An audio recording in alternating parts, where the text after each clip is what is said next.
चलो હવે ત્રીજો દાખલો જો sin a બરાબર 3/4 હોય તો cos a અને tan a ની ગણતરી કરો। તો આપણે સૌથી પહેલા કાટકોણ ત્રિકોણ દોરીશું।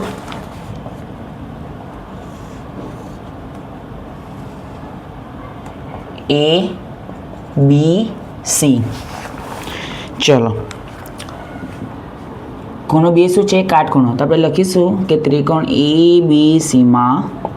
ખૂણો B બરાબર 90°।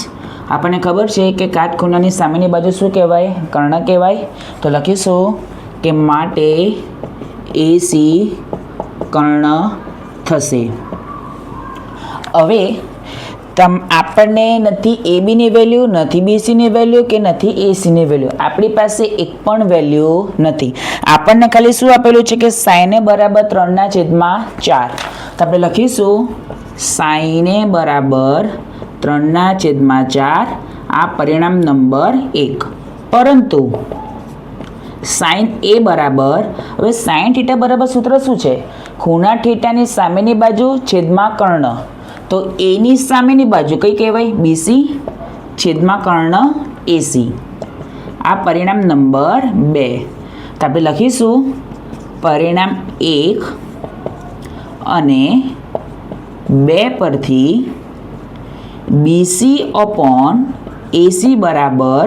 3/4। હવે આપણે શું કરીશું બંનેનો અંશ અને બંનેનો છેદ ધ્યાનમાં લઈશું તો માટે BC છેદમાં 3 બરાબર AC છેદમાં 4 બરાબર કે કૌંસમાં લખીશું ધારો જ્યાં k ગ્રેટર દેન 0 તો માટે BC બરાબર શું થાય 3k AC બરાબર શું થાય 4k તો આપણને BC અને AC ની વેલ્યુ મળી ગઈ તો BC બરાબર આપણે લખીશું 3k AC બરાબર લખીશું 4k। હવે આપણી પાસે BC અને AC ની વેલ્યુ છે પણ AB ની વેલ્યુ નથી તો AB ની વેલ્યુ શોધવા માટે આપણે શેનો ઉપયોગ કરીશું પાયથાગોરસ પ્રમેયનો તો આપણે લખીશું કે હવે પાયથાગોરસ પ્રમેય મુજબ AC સ્ક્વેર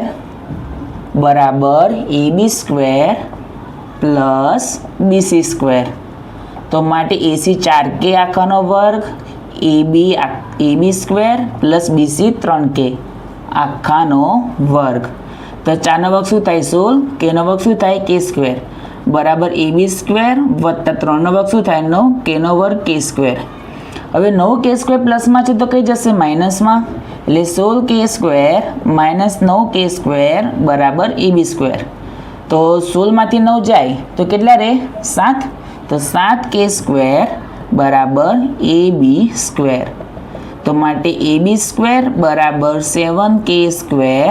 હવે સ્ક્વેર કાઢી નાખીશ એટલે AB બરાબર 7 એ તો કશાનો વર્ગ જ નથી એટલે 7 ની જગ્યાએ આપણે લખીશું √7 અને k સ્ક્વેર એટલે k લખીશું તો આપણને AB ની વેલ્યુ શું મળી √7k।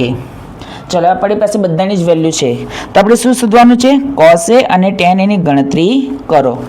તો લખીશું હવે cos a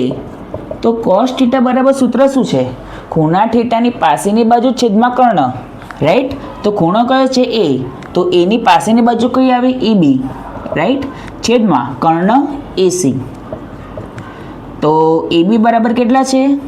AB બરાબર √7k AC બરાબર 4k તો k કેવડી ગયા તો બરાબર √7/4